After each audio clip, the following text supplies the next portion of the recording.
Quand je me suis rendu à Gaza pour la première fois il y a 23 ans, je n'imaginais pas avoir un jour à demander, exiger la libération d'un collègue médecin emprisonné et torturé dans une prison israélienne.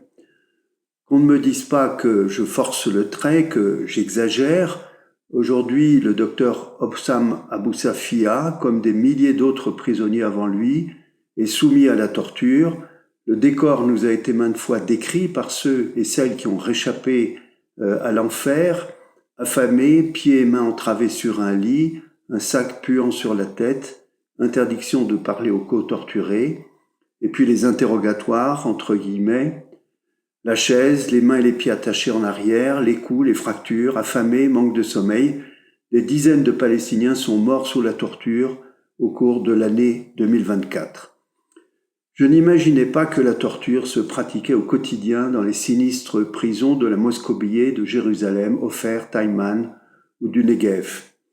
Je n'imaginais pas que j'aurais un jour sous les yeux une prescription de torture signée nominativement par un juge de la Cour suprême israélienne à l'encontre d'un prisonnier palestinien. Je n'imaginais pas que mon collègue, le chirurgien orthopédiste, le docteur Adnan El-Borch, périrait sous la torture dans la prison israélienne d'Ofer.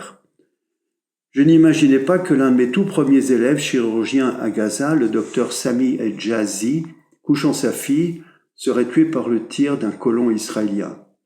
Je n'imaginais pas que j'apprendrais qu'un autre de mes élèves, le docteur Mohamed Abou Malek, avait été torturé en présence d'un médecin israélien chargé d'éviter qu'il ne meure. Je n'imaginais pas que le professeur Omar Salaf Erwana, doyen de la faculté de médecine, serait tué avec toute sa famille.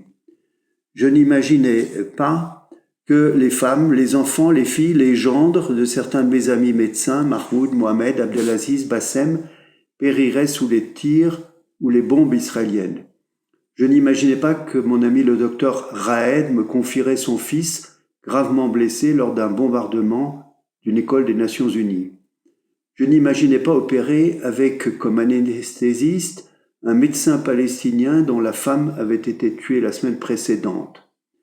Je n'imaginais pas que je verrais sur les corps les méfaits des armes interdites, obus à sous-munitions dont l'explosion a rendu aveugle un enfant de 8 ans, phosphore, uranium appauvri, obus à fléchettes, balles explosives dans les genoux.